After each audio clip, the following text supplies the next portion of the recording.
Hey guys, so apparently one of the most common failure points for a machine with 7 nines of uptime is, I kid you not, the power switch. This is the EPO or emergency power off card from an IBM Multiprise mainframe. And apparently, as the note says, it's tested bad. So the failure mode on these is that you flip the switch on and nothing happens. If we look inside, there isn't actually much technology. So, did I take all the screws off? Yes, I did. Okay. So that's what's inside. There's a whole heck of nothing. Well, there's actually some electronics, but it's on the other side. And I think most of the electronics has to do with like bus transceivers for the floppy drive. So basically repeating the signal. So everything else is just the emergency power off switches. You have one connector and two switches. So what this connector does is what you use to connect to the Room EPO. So in case you have like an emergency, a fire or something like that, you can tell your alarm system or your fire suppression system to just shut everything down. And that's what this connector is for. And this switch here is used to enable or disable this connector.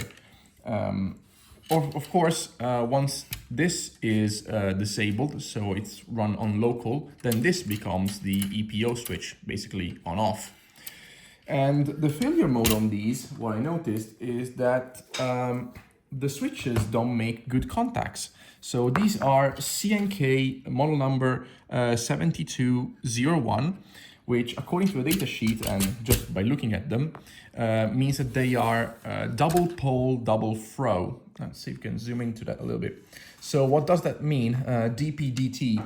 So it's a double pole, meaning that it's a two switch. Basically, there's an upper bank and a lower bank. So two independent switches controlled by a single lever. And double pole is that just two ways. So it's A and B, left or right. So the center can either be switched on the left or on the right.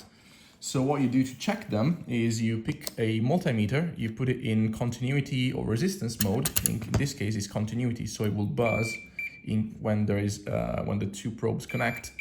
So we need to check that the center pin is either switched to the left or to the right, and the same is on it's the same condition on the lower bank. So also the lower bank of switches is either switched to the left or to the right, the same position as the upper one.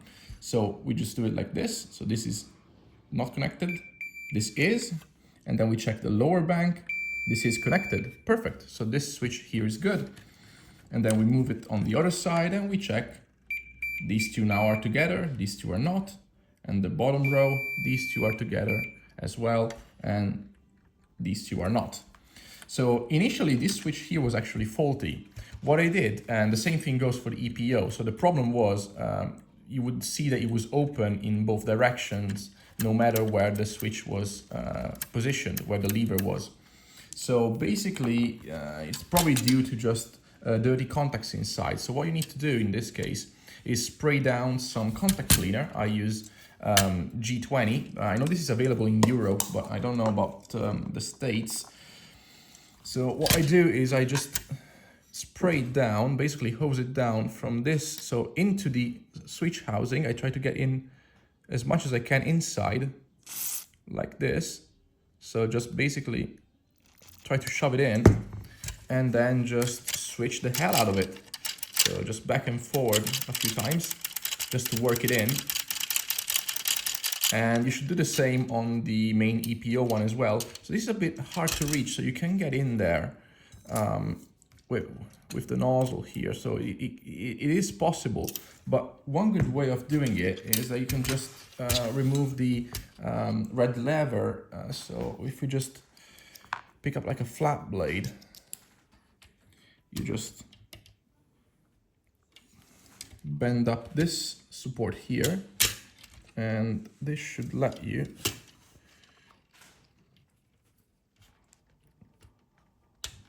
there you go.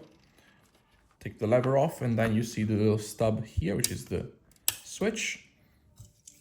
Again, same thing. You can just check. I actually cleaned it yesterday, so we can also check if it's still good. and it is. So you see I'm checking both directions. Oh, oops, it's out of camera. So like this. So the switch is in the down position. When it's in the down position, the two upper parts are connected. So these two and the two down below, as you see right here.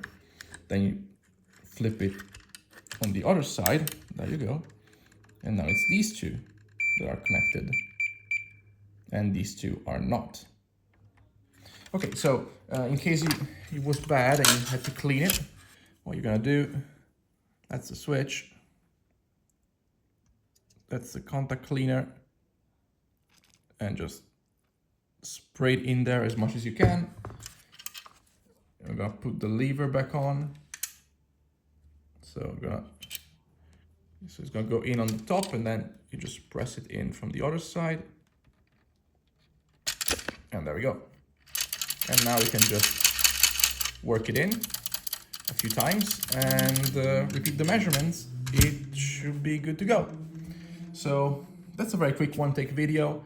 How to get an EPO switch back in operational, with just a can of contact cleaner. Thanks for watching.